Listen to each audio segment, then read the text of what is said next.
I want to talk to you about spiritual and emotional health. In medicine, we don't tend to talk about much because I think we don't really know what to do. There's like no pill you take or well, I guess there are lots of pills you could take, but they're to mask the symptoms of not being emotionally and spiritually healthy. So I'm Dr. Nathalie Johnson, and I'm Medical Director for Legacy's Cancer Institute in Portland, Oregon, and Director of the Breast Health Centers also for Legacy Cancer Services. We moved to the Virgin Islands when I was about 5 to go to school, my family and I, and so I went to school in St. Thomas, and it was a fabulous place to grow up. When I was 12, my mom was diagnosed with breast cancer. And that, I think in retrospect, colored my journey, but I didn't consciously go into taking care of breast cancer patients. But I do remember very vividly her diagnosis. And at the time, when you went in for a breast biopsy, if it was positive when you woke up, you had a mastectomy. And I very, very vividly remember her reaction to that. God will take care of us and He'll lead us through the things that we need. So that's what she did. And she lived her life in that spirit and in that moment, and she taught us that. And one of the things she taught me was not to be afraid to ask people how they're doing.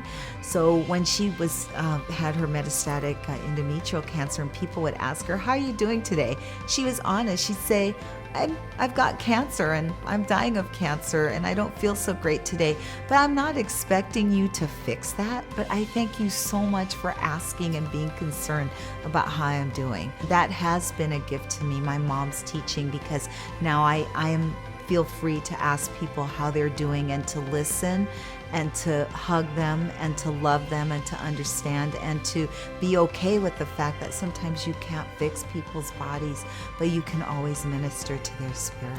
So during high school, I was very much interested in it. I volunteered at the hospital in the ophthalmology clinic, and so I got some exposure. I got an undergraduate degree in radiation therapy technology at Howard and worked a little bit, but then I realized, you know what? My passion is really to go into medicine. So I started applying for medical school. When I applied to medical school, I was rejected at all of my applications.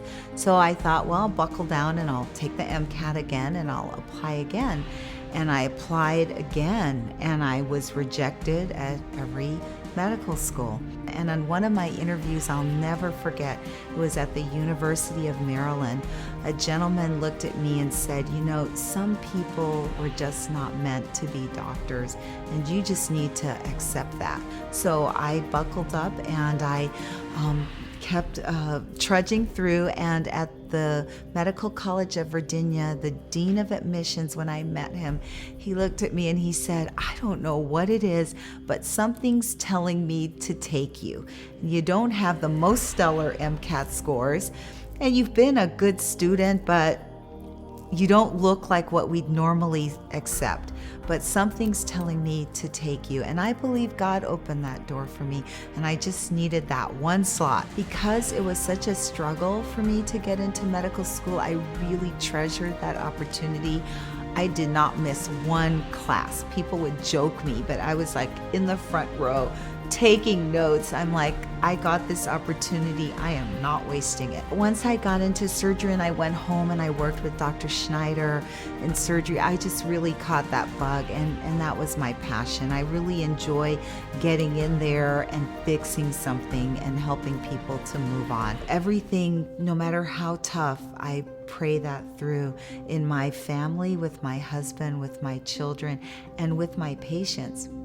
And I often share that with them, no matter what religion they come from. The thing that you have to remember is to go after your passion, because no matter what you do, you're going to spend your time, the bulk of your time doing it. So no matter what it is, go after the thing that makes you happy. And yes, surgery is a male-dominated world, but that's changing more and more.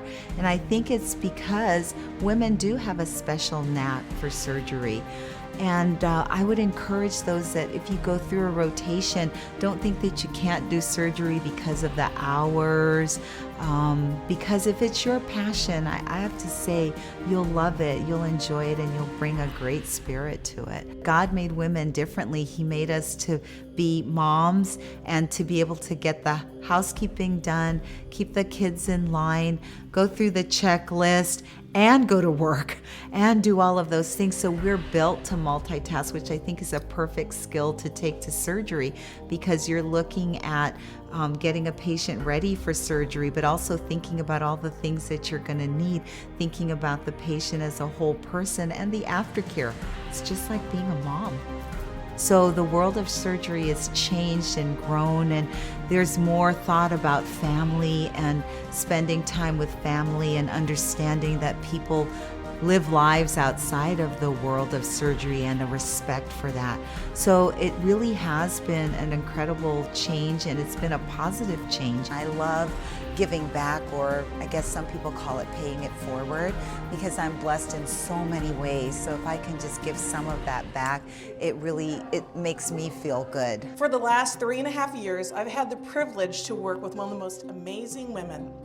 She is not only a warrior for women's health, but a forerunner in advocacy, research, and treatment. I am speaking of Dr. Nathalie Johnson. Thank you all for inviting me to be here. It's a special honor.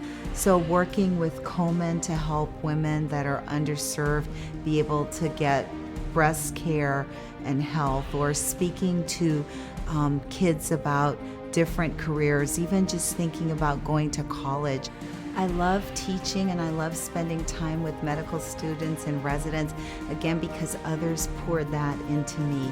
So I enjoy teaching them about surgery and teaching them about life and balance. I believe life in balance is when you feel like things are even, so that you feel your work is not overshadowing home, and home is not taking away from you being effective in the things that you need to do at work. And more importantly, at the end of the day, can you lay your head down and feel at peace? That's life in balance. I think the most unusual thing about my career, when I look at it, I always think, this little girl from the Virgin Islands, how did I end up in Portland, Oregon? I would have never thought that. So it's just been an amazing transition. And how did I end up being on the American Board of Surgery? I just never would have plotted that for myself. But I think that doors open for a reason, and you take advantage, and you try to be prepared so that if you get an opportunity, you can take advantage of that. But when it's all said and done, it really still comes back to the doctor-patient relationship. That is a sacred bond, and that will always be.